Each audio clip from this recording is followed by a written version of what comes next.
Well, most people do sign up for these horrible lease deals, and around they go on the carousel that keeps them spiraling down. Some eventually wake up and keep moving to higher ground, but many just stay passive forever and end up on a Swift ad talking about, I've been here 20 years and I love it, right? This can be a tough business. You don't want to be just breaking even or barely getting by. You don't even want to be just making your truck payments, right? We do the job of like 5 people, so we should be making about the salary of 5 people too. And it's possible. First things first, if you're in one of these in one of these negative lease deals, just know if you're not clearing at least $2,000 a week after fuel, you can be doing better. So we got to keep looking for a better opportunity. I would recommend some companies, but it's a pretty short list. They always say the best companies aren't out here advertising because they don't have to. Landstar is not a bad bet though. Landstar, I would seriously consider Landstar or a Mercer or a Universal.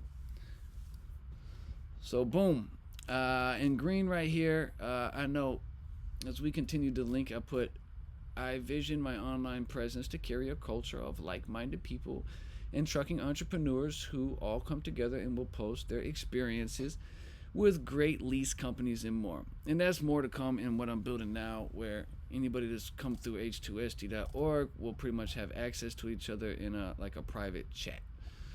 So that way we can share information with each other.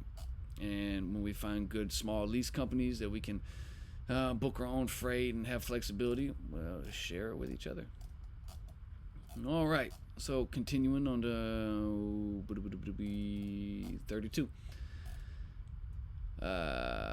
To my readers who only came for the specific information, you will see the further that I go into my book, the more specific the information will get. Remember, there are many reading this book that doesn't have this basic information yet, or is not sure if they understand what they think they already know. So right here in the blue it says, having your own authority is like the pinnacle. It's like being in the penthouse of trucking culture, so to speak.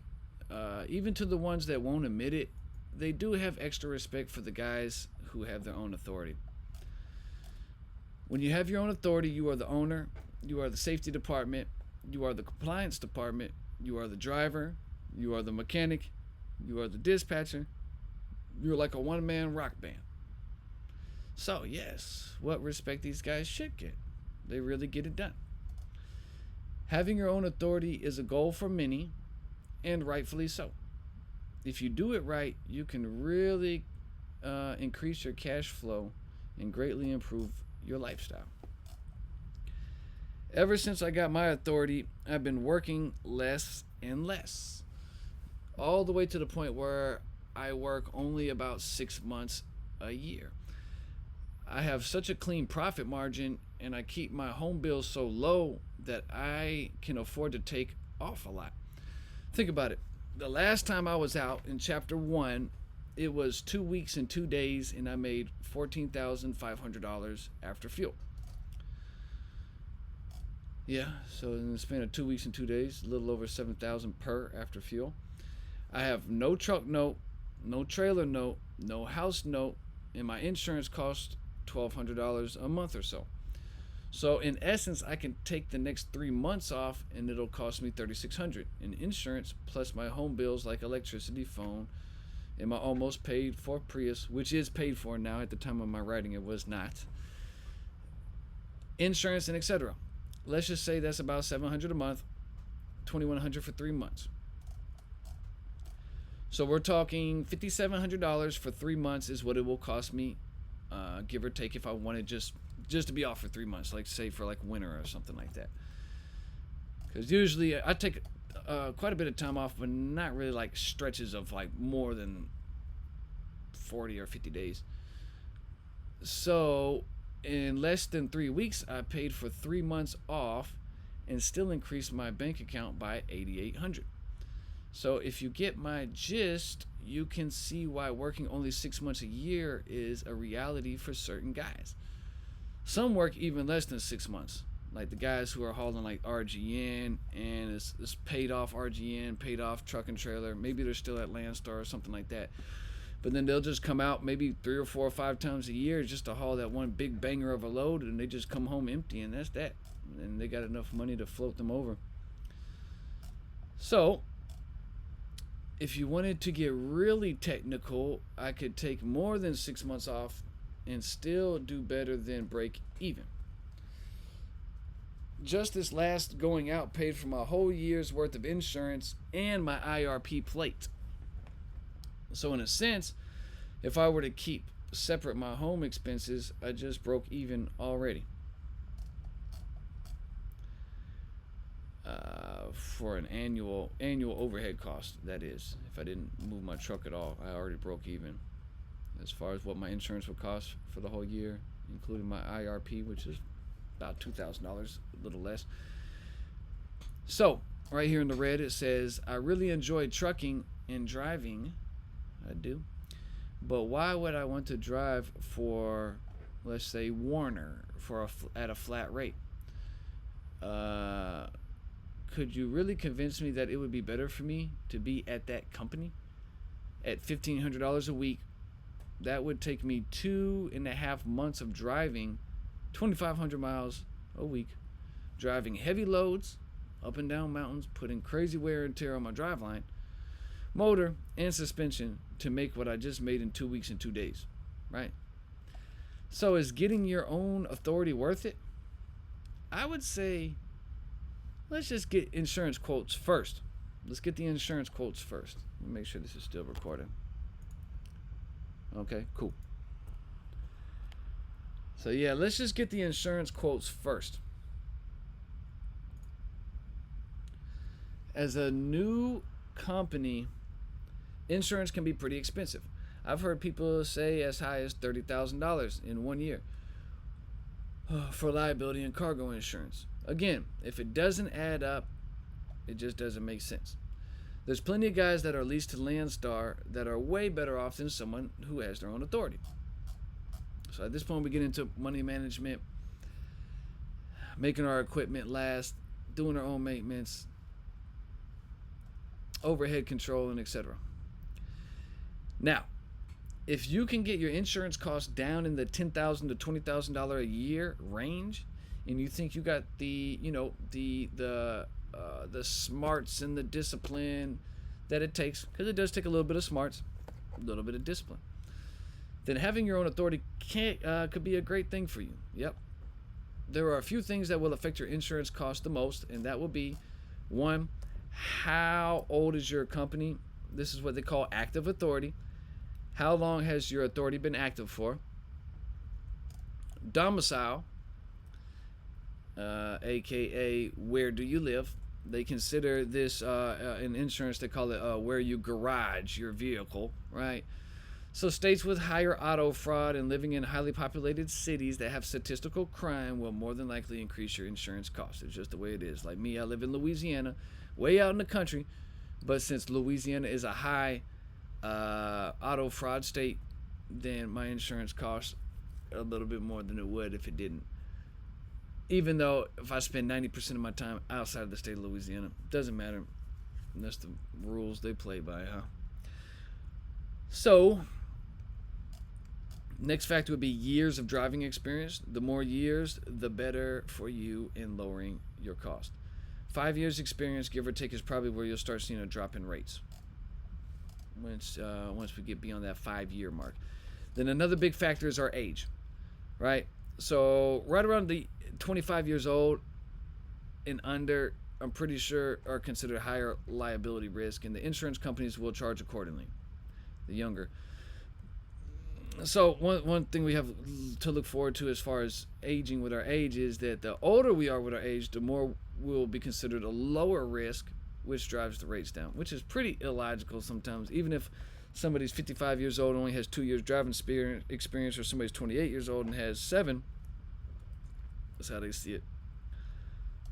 I mean, there's some sense into it, because I guess the logic would be the more age we have, the more cautious and the more wisdom, life experience we'll have, but it doesn't always equate that way. Then the cost of our equipment and whether you own it outright. The more money you insure your truck and trailer for, the more your insurance will cost. So, in the next chapter, I will show you exactly how I got my operation set up, because the next chapter is called My Operation, Chapter 4. But I would say after insurance, you will need to look into the cost of owning or leasing a trailer. I think a good way to transition into having your own authority is to pay off a trailer while you're still leasing to a company. That way, when you're ready to go, you already have your own trailer. That's what I did. Right? When I was at Landstar, I paid off my trailer. So that way when I made my transition, that was one less thing for me to do. I already had a trailer. The next thing to consider is that in the beginning, you may find it harder to get work. Some brokerages will only do business with you if you've had an active authority for at least 3 months, 6 months, and some require even a year. But it also depends on the freight market and what's going on. And some of these companies, if you're at 2 months and they need 3, they'll let you slide. Or if they're at 6 months and you got 3, they'll let you slide. Just depending on the freight market and how busy they are for trucks. I didn't really run into this issue personally because freight was super busy the season that I got started into having my own authority. So I got brought into a lot of situations without having to do the 3, 6 month or 12. And usually the general rule of thumb is that once you get in with a company, you're in. You don't have to keep on reproving yourself to them. So many companies that year were making exceptions as long as I was empty and ready to go, right? But there's still great companies like ATS that will load you with an authority that's 1 day old. Then of course you got the big chain brokerages like TQL, CH Robinson, Coyote, and can't really say much on that. I just will say that I'm proud to say that I've never hauled a load for any of these companies, especially TQL. See, I didn't slander, but if you reverse engineer it, hopefully you'll get what you need to know. Many owner ops haul for these guys, and sometimes they'll make crazy, outrageous deal with you for something that's got to go. It's just still not worth the risk to me. Plus, these are the brokerages that call you 20 times a day, talk to you like you don't know anything, and basically are just casually disrespectful. See, I don't tolerate that type of stuff, nor do I do business with people that I don't like. Simple. Because see, this is what I know, right? If I already don't like you, then I know I'm not going to like you if there's a problem with my money where to arise, and I go looking for my money, then I already know there was something in your attitude or in your temperament or in your composure that I didn't like, and now it's going to really come and expose yourself when I go to look for my money, and you want to show me exactly who I thought I was dealing with in the first place, right? Then you got the bookkeeping side, right? Which in my opinion is more of a scare tactic than anything. When I activated my authority, I stayed home for about a month and followed the checklist that OIDA gave me for the required paperwork that I had to have filled. But I probably could have got it done sooner. I was just feeling my way through it, took my time, didn't really have anybody to show me how to do it or anything like that, so that's why it took so long for me to do it, because I was learning as I went.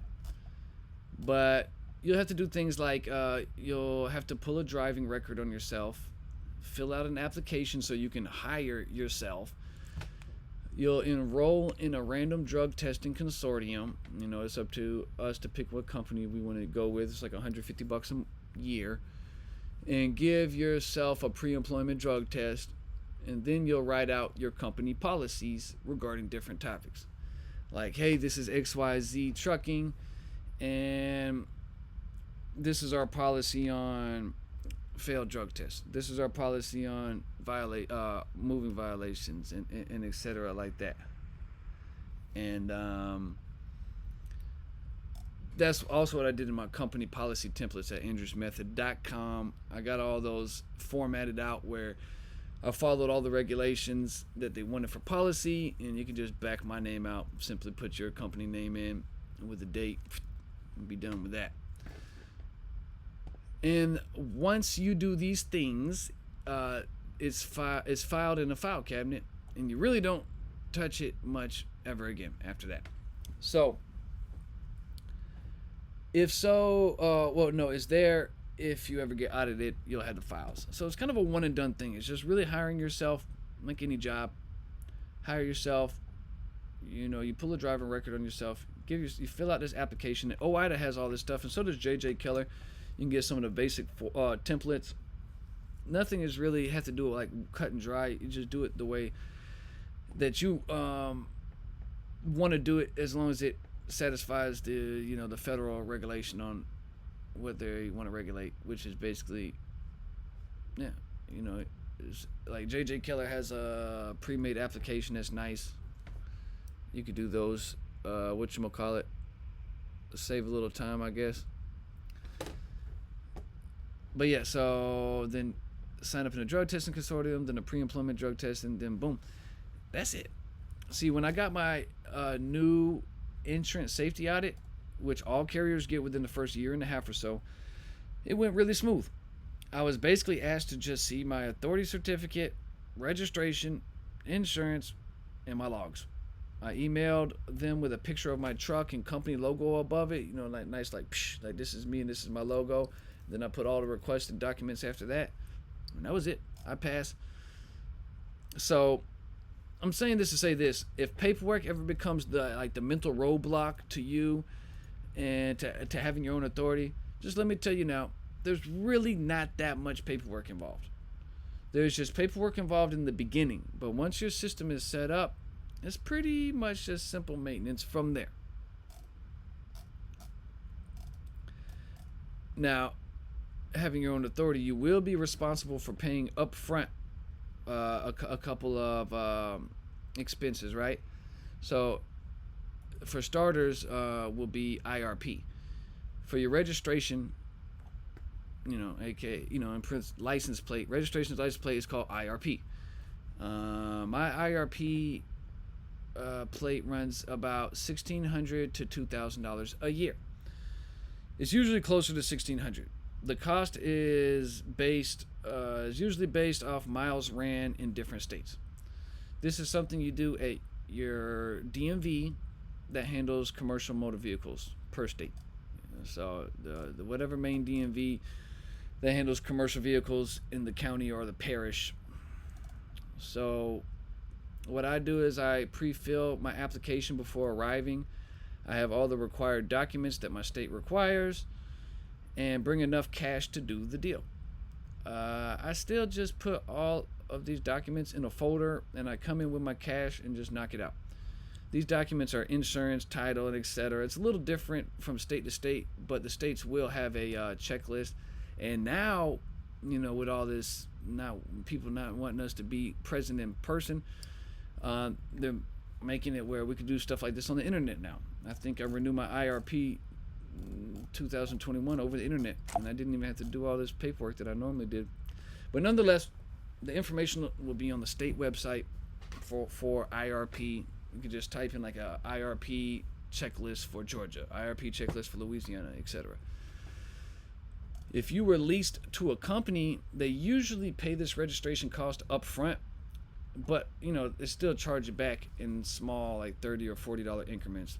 So that's one convenient thing about being with a company already. They'll go ahead and pay for this plate, but it's their plate, and we still end up paying for it. So even though I pay up front, I've consistently seen lower prices by buying my own plate. Hey, thanks, man. Recording into this module right now. Oops. Yeah, I was supposed to be doing the module. Another thing to consider is there's nothing wrong with buying your own plate, even when leased to a company. This gives you more freedom and control of your situation. Say the company you're leased to goes out of business for some strange reason and you're stuck way in Utah but live in Florida. Now you're with your license plate and registration. If you got it through the company, it would be no good. So technically, moving our truck at that point would be illegal. Risking points on our driving record, which could in turn damage future opportunities. Right? So another instance is if we wanted to change companies, or maybe one lets us go for one reason or another, we can still move our truck from if we have our own base plate. So it's something to think about as the money gets less of a factor. I recommend definitely getting your own plate, even if you're leased to a company. So that way you always have your own plate and you can move around, go from company to company, or go home in the case of separation of a company. So this next section right here says to factor or not, which these all have more detailed. This is going to be covered in more detail in a later chapter. But you may have heard of factoring or maybe not.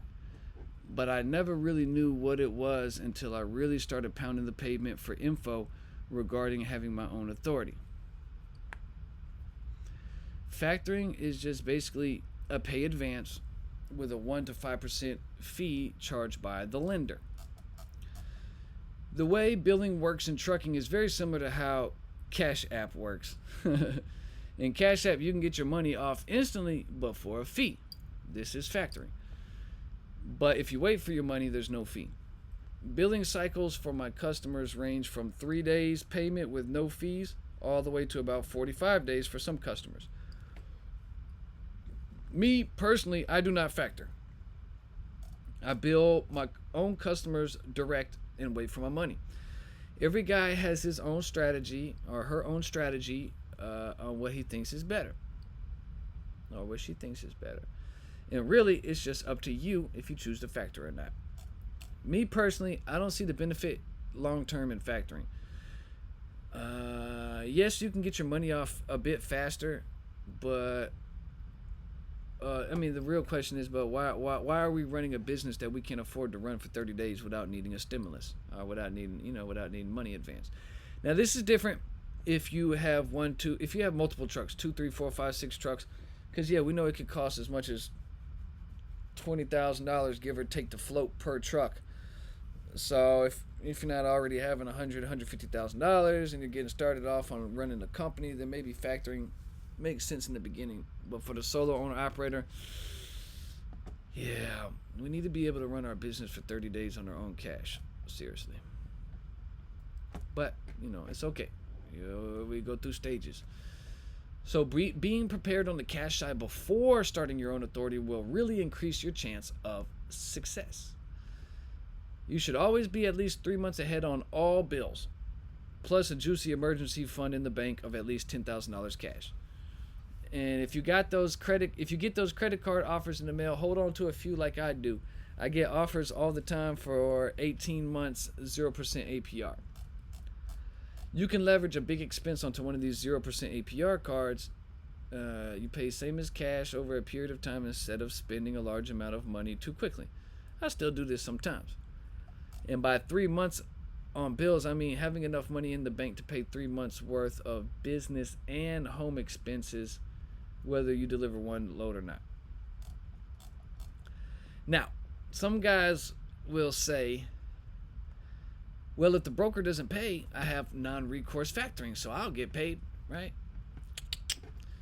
But if you read the fine print on a lot of these factoring contracts, this is usually not the case. Now, there is true non-recourse factoring, but those deals are usually in the 4 to 5% per invoice range. So there's just really not the need to pay that much for invoice insurance. If you do your due diligence and check broker's credit, which we will talk about in the chapter, your chances of getting stiffed on a payment are next to zero. I have some great ways to check credit, and I'll show my process later in my book here. This subject has its own chapter. I never had an invoice not get paid. Yep. Then it just comes to the numbers. So if we take that same $175,000 gross number and we take out 3% for factoring, that's $5,250, right? That's a lot of money. We have to ask ourselves, is that $5,000 worth more to you in your hand, like to actually have it, or by paying that money to have quicker cash. If your own cash flow is already solid, if you got liquid cash in the bank and it is solid, then why do we need to pay $5,000 to get money quicker if we're not even going to use it right away? See, I don't factor. But I don't knock people that do. I just don't. Which leads to the next part in this operation chapter, specifically dealing with your own authority. Which is what? It's just cut and dry statement. You need to be ready when it comes to the money. It is my perspective that you need to be at $30,000 to $40,000 in the bank before you go up this road of having your own authority. Can you do it with less? Of course. But this is from my experience, this is a good ballpark to start at. And this is preferably with a paid for truck and trailer. You can probably get by on a little less in the beginning, but I wouldn't push it too far. I would say no less than $20,000 in the bank to start. And I mean in the bank, liquid, not $20,000 on credit cards and stuff like that. You're making an insurance down payment, right? $500, $200, etc. You're paying for your plate, $1,500 to $2,000, give or take. You're paying for your $2,290. You're paying for your own fuel. You're waiting on your money for sometimes a month or more. You don't want to get out here and spread yourself too thin too fast. That's where a lot of people fail. That's where most people fail when they do this. Spread themselves wet. Too thin, too fast. They don't have this knowledge nor the tools. They come into this business too quickly. They don't continue their education. Spread their money too thin. Choose a factoring company, and they are one repair away from being out of business. Yes, you're supposed to follow your heart and your dreams, but as far as trucking is concerned, please do so with wisdom. I think if I would have waited just one more year before getting my big blue 387 Pete, I would have been in an even stronger position now and wouldn't have been in certain situations that I was in early on. There was a moment 1 month or so after I started that I only had $183 in the bank. That was it. $183. So I have this $183 to my name, and I owe $65,000 on my truck. I didn't really know anything at that time about mechanics and or the trucking business specifics either. So don't be me back in 2013, right? I didn't have enough money to buy a tire. We gotta stack our money, do our research, collect our tools, collect our knowledge, build our budget, choose the right truck, choose the right operation, and come out way stronger. It's okay.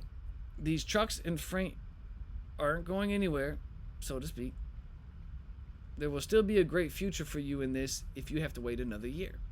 I challenge you to save up at least $20,000 in the bank after your down payment. Or even better, I challenge you to save $20,000 in your bank after you pay cash for your truck. I also challenge you to not solely rely on cash to fix your problems. Right? And what I mean by this is learn to rely on yourself, which in a sense is cash, but learn to be your own problem solver. And this comes to play a very large importance when it comes to maintenance. People who just throw money at their problems, especially in mechanical fixes, tend to always be in a downward spiral of not finding success. If you have 5 trucks running, then yes, maybe you need to just throw cash at most of your problems so you can keep your trucks moving. But as a one truck owner operator, these shops can and will eat us alive if we don't know what we're doing. Say you walk in with one simple emissions code, and next thing you know, they're trying to upsell you $4,000 turbo or $3,000 EGR cooler job, or $7,000 on a DPF DOC replacement job. But the whole time it might have just been a sensor or two. That's why it really pays to know what you're looking at, the terminology, and how these systems all work together.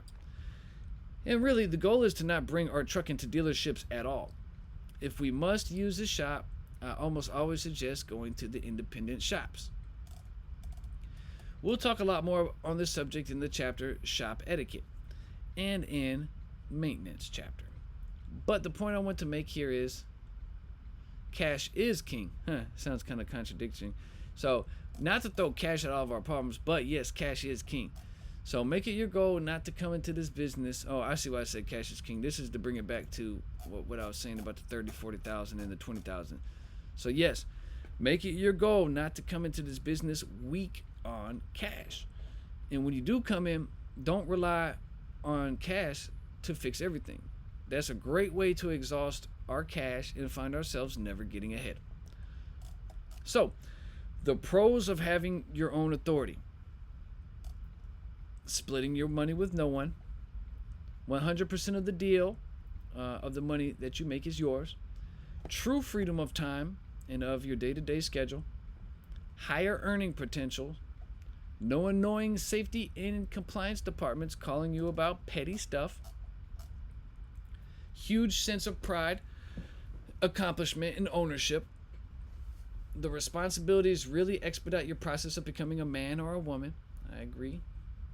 This is my opinion. all the knowledge and experience you gain and how it can be used outside the trucking world. You get more respect inside the trucking world. It's hard not to show more respect to the guy who has the guts to make it on his own and become successful. And women, of course.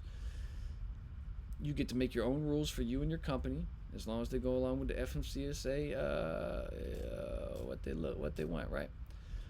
So now let's be fair. Let's do the cons, the negatives, so to speak, of having your own authority, which is it is a higher startup cost. You're not getting weekly pay unless you're factoring or running a business line of credit. You're responsible for your back office record keeping. You file your own IFTA. No big deal. No large pool of easy access trailers to use. No national tire discount. Though I think I might have a solution to this. Just got emails recently. I need to continue this conversation. I have a guy that's offering me national tire discounts just as steep as the large fleets. And repowering loads can be more difficult. Yeah, that's one of the cons. You will work much harder than most truck drivers do some days. I enjoy this next part, but you will do the job of a driver, dispatcher, accountant, mechanic, owner, safety compliance, and etc. If you don't want to do one of these jobs, expect to see your profit margin decline a little more for each job that you pay to outsource. You will be responsible for your own fuel card and method of fueling. Right? So now you're getting it. Operation is very important. Part of finding our success in this business. So don't settle for less. Keep on doing your homework. We got to do the math, use pen and paper to discover what our true potential earnings are going to be for each company that we consider leasing to. We have to do this step. If you're in a negative lease deal, please plot your way out of it. If you're still in the process of going owner-op, make sure you got your operation together before you go truck shopping. Ask around at the truck stops. Make notes of the good, bad, and ugly of each company that you're interested in. You can go to truckersreport.com and use their search feature to type in the name of the company that you're researching. Right? Now you move as a business. Once you make this step of getting your own truck, you will officially be a business. You must treat yourself as a business and do what you can to not move off emotion, but to move off your homework and your logic that you gather from your study. The more work up front that we put in during these early stages, the more you increase your potential to be successful. Find your balance between taking your time and not taking too long. If you must side on one or the other, side on the side side on the side of taking your time.